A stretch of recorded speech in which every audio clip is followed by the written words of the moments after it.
Hello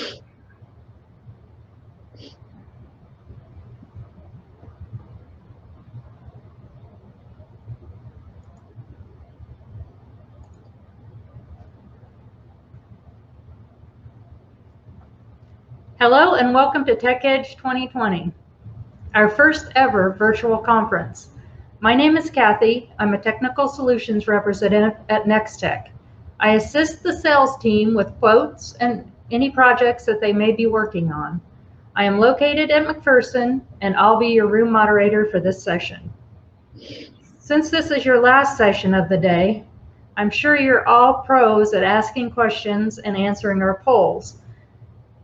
Just briefly though, note the pop-out menu on the far right of your screen. You can toggle between the tabs at the top of the chat box to take polls, chat, and find other important session handouts. The text box is located at the bottom of the chat. Please ask your questions in that chat section and we will answer them at the end of our session. I would like to take just a quick minute to acknowledge and thank our sponsors. A big thank you to Lenovo, Axiom, Intel, Cinex, Great America Financial, SonicWall, Hewlett-Packard Enterprise, and of course Nex-Tech Wireless. Also, a big shout out to our day-to-day partners that make it happen, Access and Salto. Without our sponsors, we could not have offered such great prizes. We will give away another $100 gift card after our session ends. So good luck, everyone. Okay, folks, get ready for an informative session that explores access control and surveillance. Nate will introduce you to remote business management and the power of using access control. Please join me in welcoming Nex-Tech's own Nate Rohleder with Born and Bred Remote. Good morning, everybody. Thanks for the introduction, Kathy. I appreciate everybody taking some time to out of their busy days to join us for TechEdge virtually this year.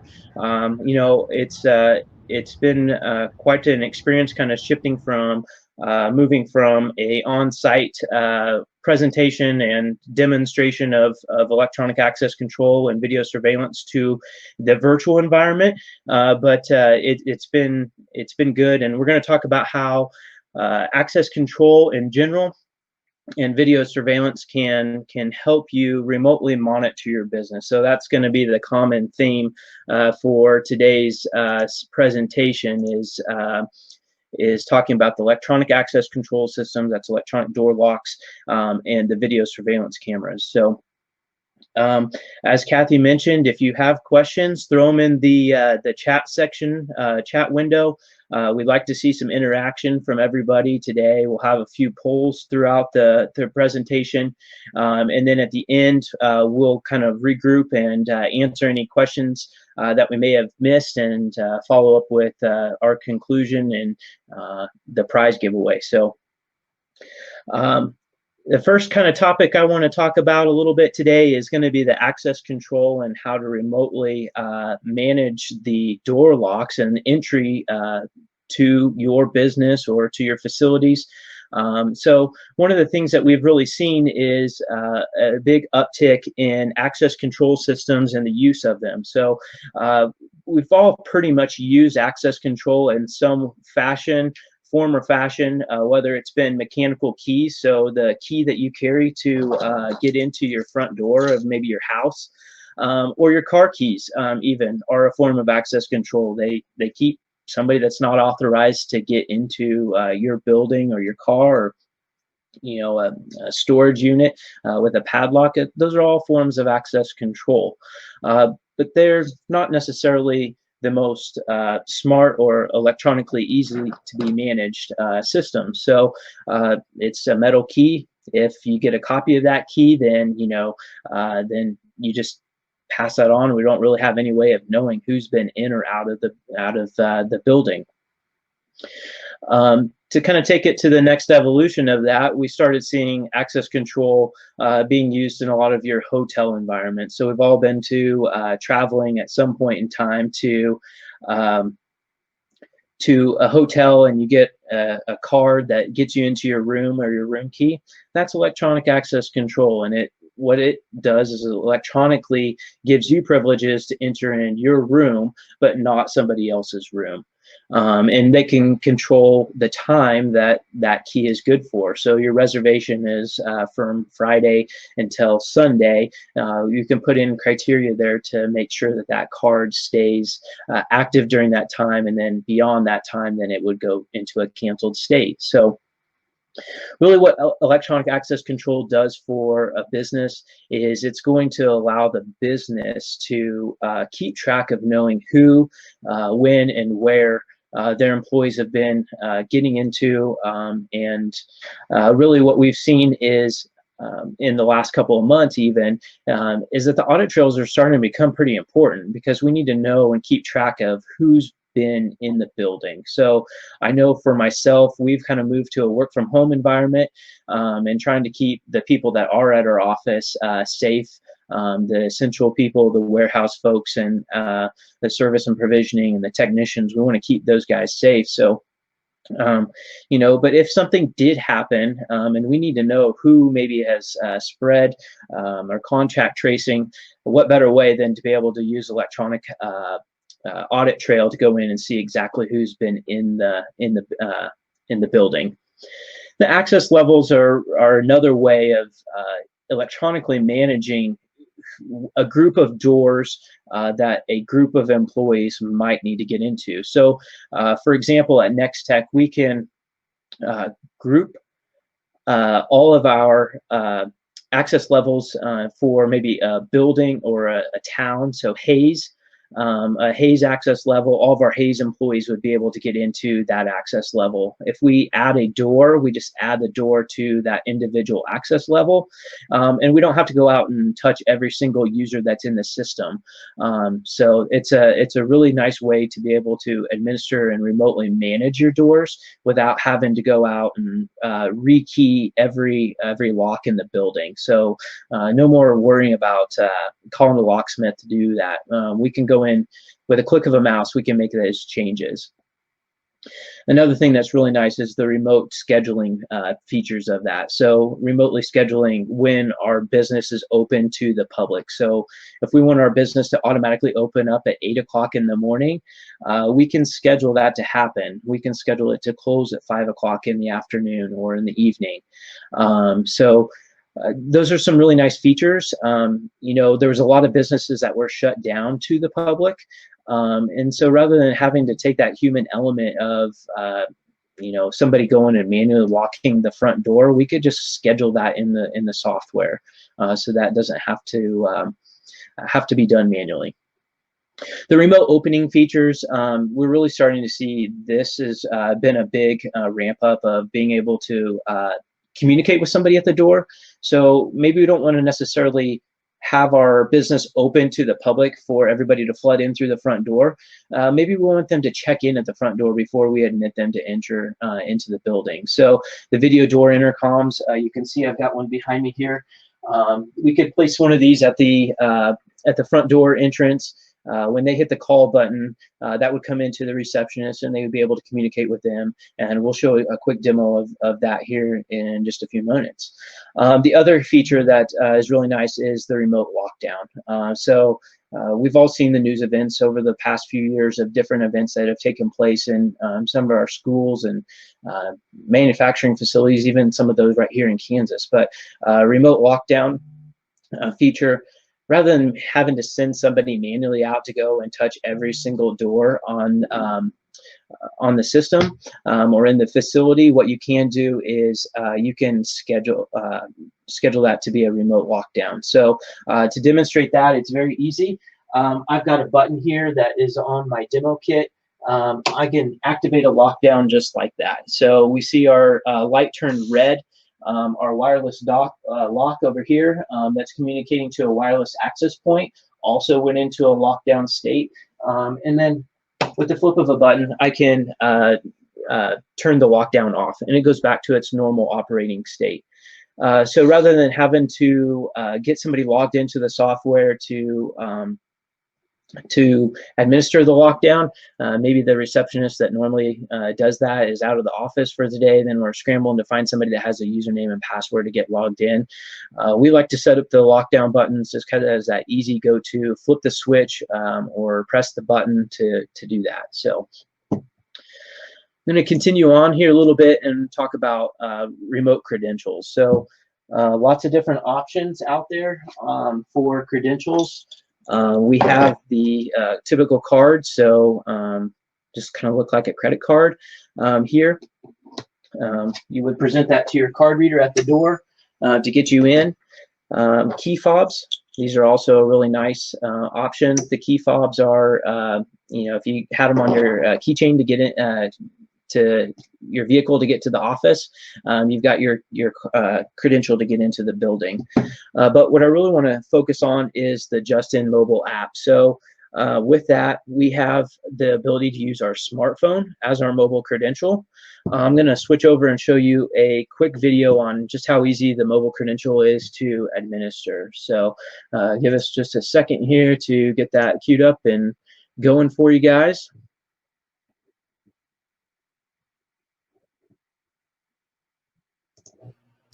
Here's a quick video to demonstrate how quick the Just-In mobile credential is to administer. Add an access level to a user to deploy out to remote users that might be out in the field in different office locations spread out across the state or across the country. So on the screen here, you'll see I have my user information already inputted. I'm going to add my cell phone number. I'm going to hit save. We're going to apply an access level. So we're going to hit the plus symbol, and we can choose from the different access levels that are already set up in the demo system here today. I'm going to apply the master access level to this user. Gives you confirmation of the access level that was been added, and we're ready to assign the key. So I'm going to hit edit key, and we should get a notification on our screen that we have a new mobile key available. So the operation's been completed successfully. You see I got a badge there on my phone letting me know that, that I got a new key assigned to me. At this time, I can open up my widget section of my phone, and I can hit the demo system, and it's going to connect Bluetooth to my door reader that's at the door to allow me to gain entrance. After a few seconds, the door goes back into its lock state, and your facility is secure and ready for your next card read. And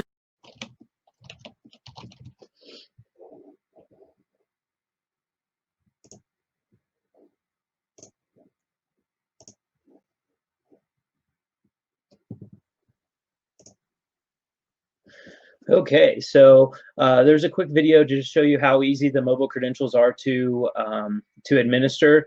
The mobile credentials are really nice because nobody gets too far away from their home without their smartphone.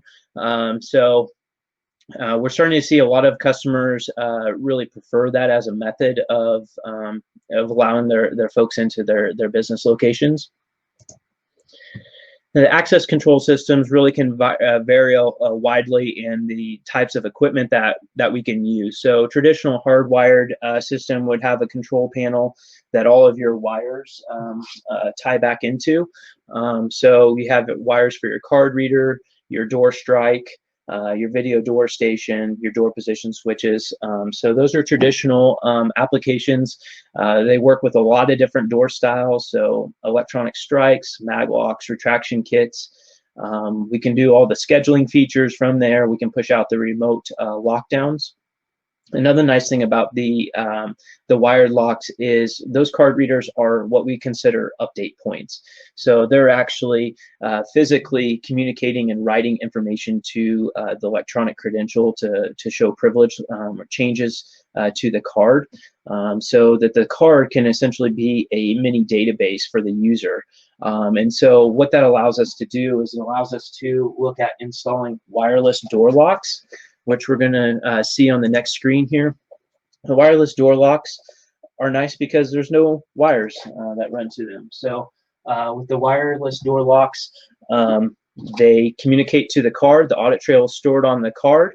And then once the user funnels back through an update point or a hardwired card reader, it offloads all that information back into the system.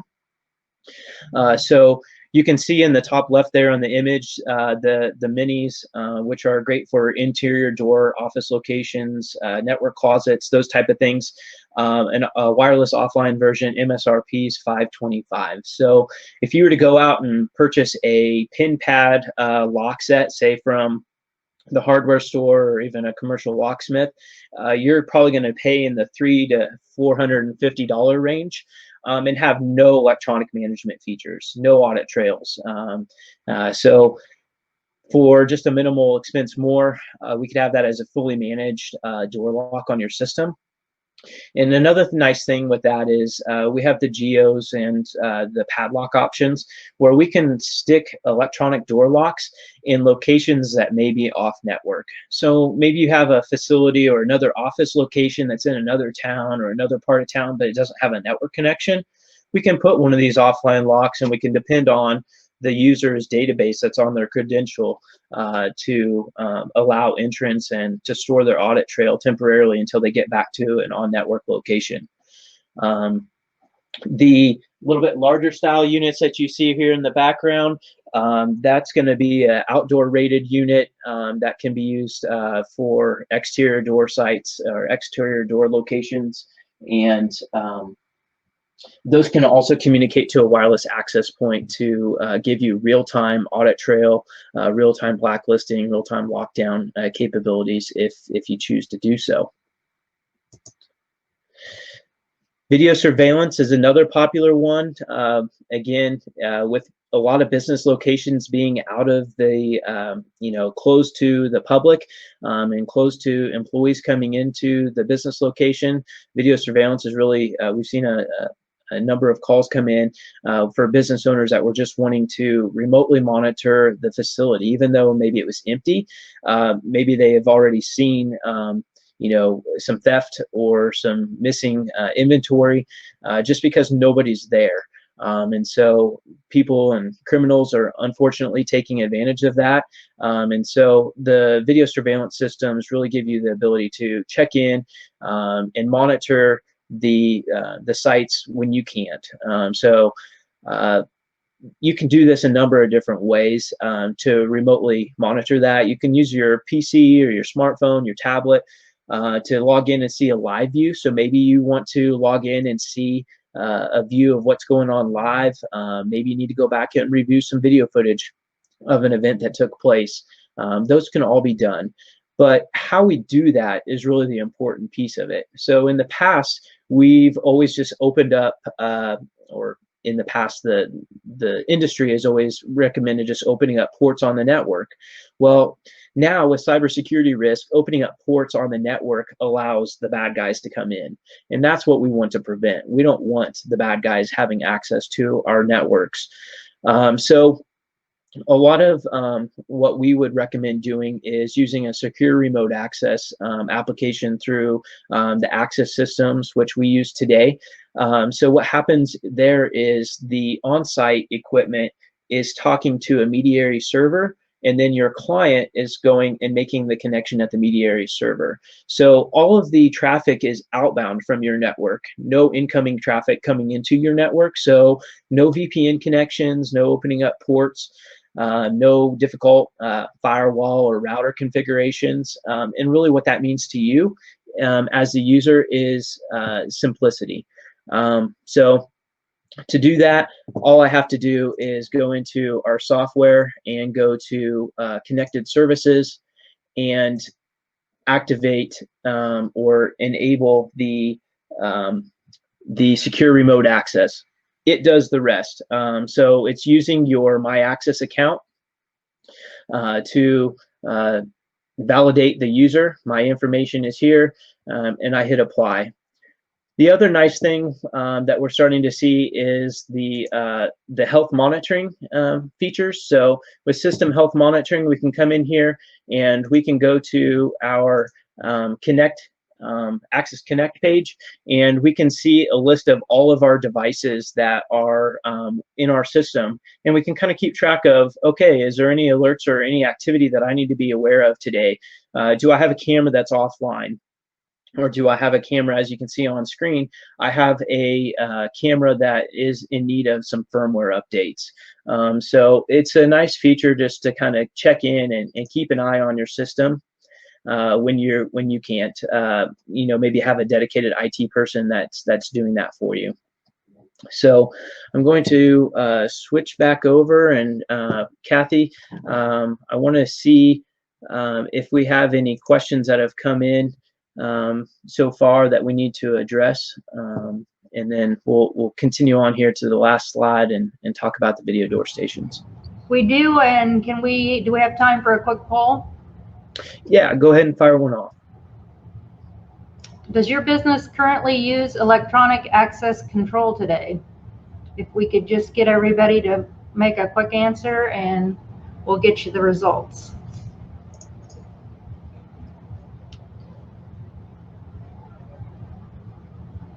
Okay, so while those are coming in, we're gonna kind of keep talking about a few of the things here on the last slide and the video door stations. I'll show you how a video door station. I'm gonna go ahead and play that video for you guys while those polls are coming in.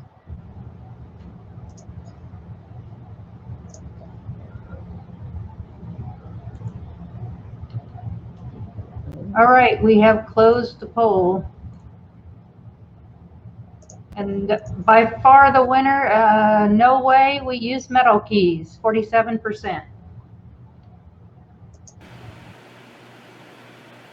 This is a short demo clip to show you how a video door station might be a great setup for a business or a facility that is looking to remotely monitor incoming calls at a remote door location, as well as maybe trigger remote door release functions at that door for guests entering the building or the facility. So on the top left you have the video door station with a call button and a camera. On the right hand screen you might have your typical user that's doing web browser, or maybe they're working in a Word or Excel application at their desk. The incoming call will come in as a screen pop to let them know that somebody has pressed the call button, and you can accept the call. You can see who is at the door, make sure it's a good guy, or the UPS guy bringing the packages that you're expecting, as well as remotely open the door. So we trigger that via on-screen button, and we see our door light activate green and go back into a locked state.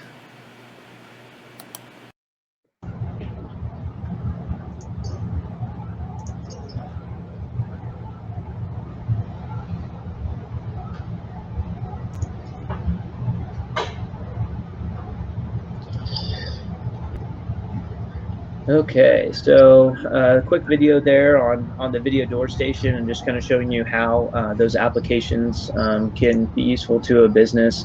The other thing that's the device manager really allows us to do is to go in and remotely monitor all of our cameras, make sure that they're up to date with the current firmwares. And the systems are really gotten to be to the point where they can be any size, any shape. They're really custom to your application. So that's where we come in to play. So give us a call. We can come out. We can meet with you. We can talk about what maybe your challenges are, and design a system. So those systems can be of any size and shape. So we have applications out there that are just a single camera or a single door. But we also have applications that we have hundreds of cameras, so or spread out across multiple facilities. So and the last thing is the SD cards. I think those are pretty cool. The SD cards really give us the ability to do some quite a bit of recording capabilities right on board the camera. So maybe you don't necessarily have to have a big server that's going to be doing all your back-end recording. If we're working with a smaller system, Those SD cards range anywhere from 32 to 256 gigs of storage. Western Digital just released here within the last few weeks that they're going to be pushing out a 1 terabyte micro SD card. So if you've ever seen a micro SD card, it's about the size of a penny, and they're packing in a terabyte of storage. So just crazy amounts of storage that we can get from those SD cards. So I think that's all I have for the presentation today. I see we have some questions that we need to get answered, Kathy, so I'm going to let you fire some of those my way, and we'll try to answer as many of them in the chat as we can, and we'll follow up with those that we can't get to here after the chat. Okay, we have a question from John S. Does that integrate with the alarm systems to alert authorities? Yeah, so what we can do there, John, is we can tie in a relay from our access control panel that when that lockdown is fired, it triggers that in as an input on your alarm system to call out, and just have that set up on the zone. Definitely doable. All right. We also have one from Trenton F. What is the failure mode when power is lost? Can it be changed? So typically on your hardwired door applications, you would have a power supply unit in kind of the back room or back closet that would give you temporary battery backup. So anywhere from 12 to 24 hours is kind of the goal, the codes there for that. You can change between fail safe and fail secure. So fail safe, it'd be if you did lose power, then the door's going to unlock so that you always have free egress. Fail secure would keep the building locked, and you would be dependent upon that battery backup. The wireless lock sets here work off of AA batteries, so no power requirements there. All of that's done through the communication either to the wireless gateway or via the card to let the system know if we're getting to a low battery. I see one here from Joe B, who handles the door hardware installation. Every door is different, can be expensive if not done correctly. So that's very true. What we would do there is we would come back out and meet with you, do a walkthrough, and take a look at all the doors. You're spot on with every door being different and lots of different hardware options. But typically what we would do is we would come in and we would install the electronic strike, the card reader, the door position switches. So as long as there's not a requirement to replace the door or the door hardware, then we would come in and do all the rest of that installation. One more from Chance H. How can you use secure remote access with your current surveillance systems? So a couple different, the Access platform, has that built right into, or baked into their platform. There's a couple other solutions that are available on the other platforms that we might have a few customers that are out there using a couple other platforms in the past. So Chance, I'll follow up with you after the webinar and get you fixed up on that. Okay, that looks like all of the questions we had. We can go ahead and pick a winner if we're ready. Drum roll. And the winner is Bobby P. Bobby P. All right. Congrats, Bobby. Looks like you get a $100 Amazon gift card coming your way. So if you wouldn't mind just drop in your full name into the chat window there so we can make sure we have you have your email address and everything. We'll get that sent out your way. All right. Kathy, I did put out a few different handouts. I wanted to didn't get a chance to mention that there are some handouts in the handout section, so please go check those out. Those will be available afterwards as well. There's a contact us handout, as well as lots of information about the different pieces and a lot more detailed information than what we were able to hit on in such a short period of time today. So please use the handouts to your advantage.